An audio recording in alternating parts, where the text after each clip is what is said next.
सिद्धार्थ बचपन से ही बहुत प्रश्न पूछते थे, जिसके कारण वे बहुत दुखी भी रहते थे, क्योंकि बहुत कम लोग ही उनके प्रश्नों के उत्तर दे पाते थे और बहुत सारे प्रश्न बिना उत्तर के ही रह जाते थे। सिद्धार्थ के पिता बहुत चिंतित थे कि कहीं सिद्धार्थ को कोई दुख ना दिख जाए, कहीं सिद्धार्थ किसी दुख का सामना ना कर ले।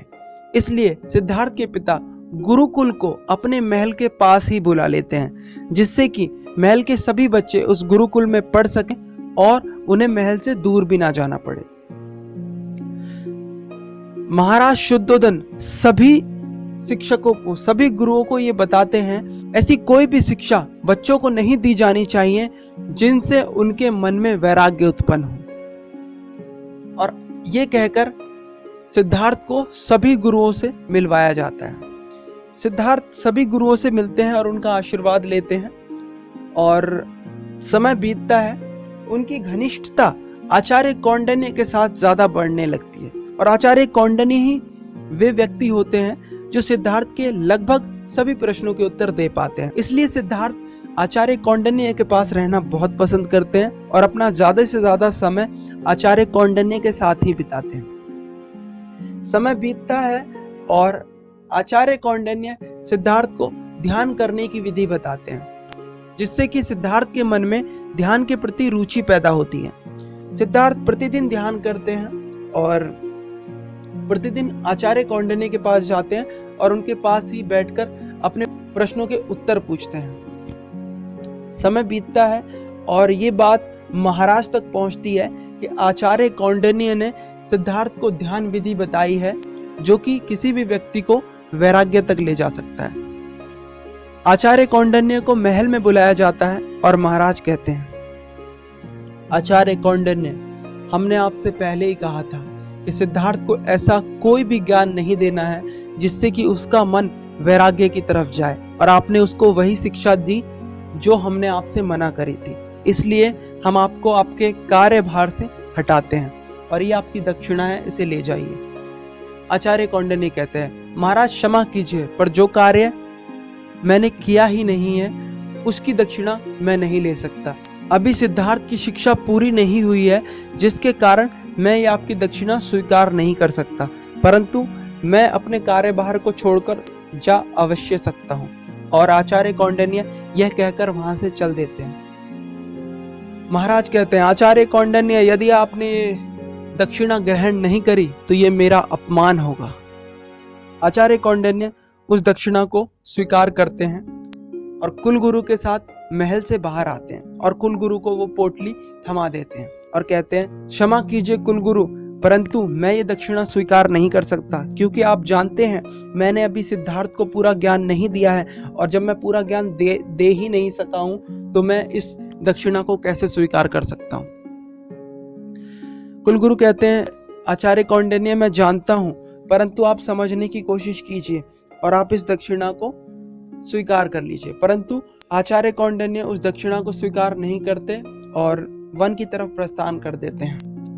यह बात सिद्धार्थ को पता चलती है कि आचार्य कौंडिन्य गुरुकुल से जा रहे हैं, तो सिद्धार्थ दौड़े दौड़े जाते हैं और आचार्य कौंडिन्य के चरणों में लेट जाते हैं और कहते हैं, गुरुदेव, अब मेरे प्रश्नों के उत्तर कौन देगा? मैं किससे अपनी पीड़ा बांटूंगा? मैं किससे अपने प्रश्नों के उत्तर पूछूंगा? कौन मेरी समस्याओं को दूर करेगा यदि आप मुझे छोड़कर चले जाएंगे तो? आचार्य कौंडिन्य भी सिद्धार्थ से बहुत प्रेम करते हैं, इसलिए उन्हें उठाते हैं और कहते हैं, सिद्धार्थ, क्या तुम्हें पता है इस पेड़ पर कुछ दिनों से एक चिड़िया घोंसला बना रही थी। अब उसके छोटे छोटे बच्चे हो गए थे। आज सुबह ही उसने अपने बच्चों को नीचे धक्का दे दिया। सिद्धार्थ पूछते हैं, क्यों गुरुदेव? आचार्य कौंडिन्य कहते हैं, उसके बच्चे नीचे गिरते हुए तड़फड़ाए।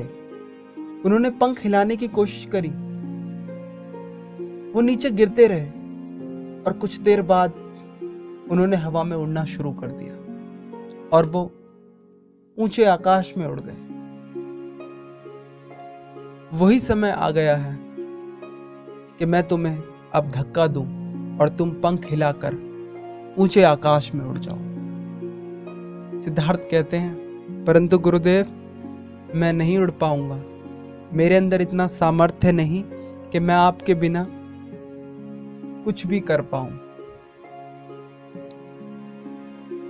आचार्य कौंडिन्य कहते हैं, नहीं सिद्धार्थ, इस निर्बलता को अपने भीतर से निकाल फेंको, तुम्हें बहुत आगे जाना है। यदि मेरे भाग्य में होगा तो एक दिन हम अवश्य मिलेंगे।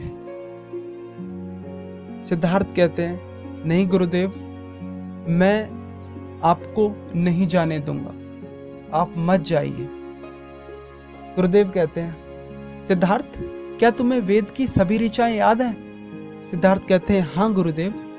तो अपनी आंखें बंद करो और उन्हें बोलना शुरू करो। सिद्धार्थ अपनी आंखें बंद करते हैं और उन्हें बोलना शुरू करते हैं।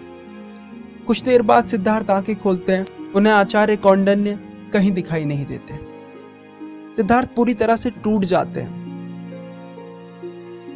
बहुत दुखी होते हैं, उनके दुख का कोई ठिकाना नहीं होता।